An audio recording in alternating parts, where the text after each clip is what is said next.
Welcome. I'm here with Professor John Mullins from the London Business School, serial entrepreneur, and author of 5 books, including really the first book on how do we get our customers to fund our business, the customer-funded business. John, great to have you here. Thanks, Verne. So tell us a little bit about the book and why you wrote it.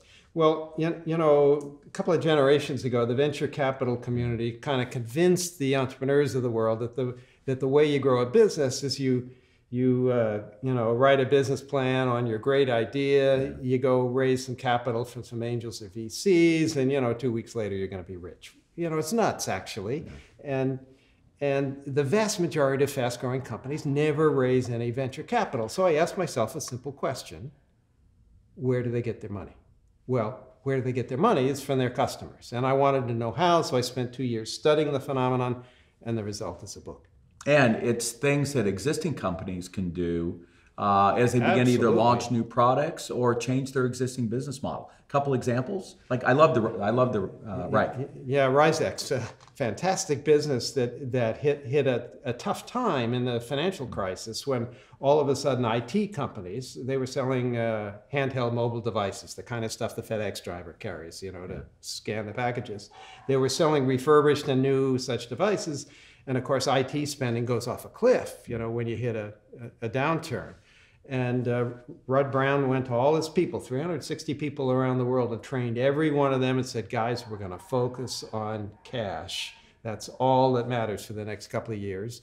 And they started doing stuff like saying, well, the customers would want a discount. It's tough times, so they figured they could negotiate a good deal, and they could. And he'd say, fine, we'll give you that deal, but you got to pay us in advance. Or they'd sign a maintenance contract, because these things have to keep working, of course.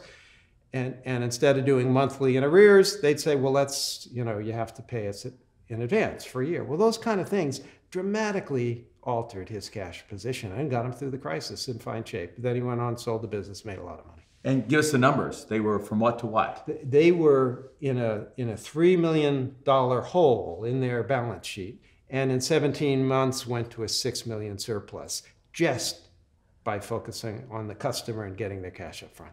And and I love the book, you laid out 5 very specific approaches that they can take. We're not going to take time to go through all of those, but just list them real quick. So okay, so you can do a matchmaker model. That's what eBay does, right? You just bring buyers and sellers together. You never touch the goods, you never own the goods, and therefore it costs hardly any money to build a business like that. Uber, Airbnb, all those kind of guys. So matchmaker models are one.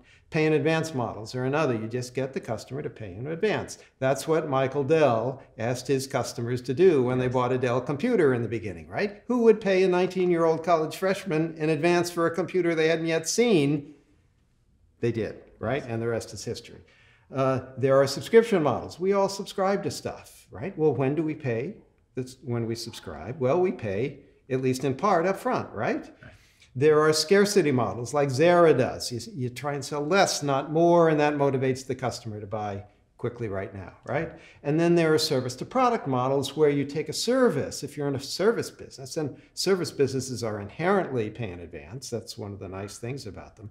But sometimes you can take that service and kind of package it up, bottle it up, and sell it as a product, and therefore, you can much more quickly scale the business. That's what Microsoft did in the beginning. And we know there's a few businesses that it's not going to work for, but I think the surprise in reading through the book is that 90% of the companies, there is something you can do. Yeah. And to the extent that cash is king, this is an important thing. And so I want to encourage you to get John's book. We named it one of the top 5 must-read books in 2014 in Fortune magazine, The Customer Funded Business. Thank you, John. Thank you, Verne. Great to be here.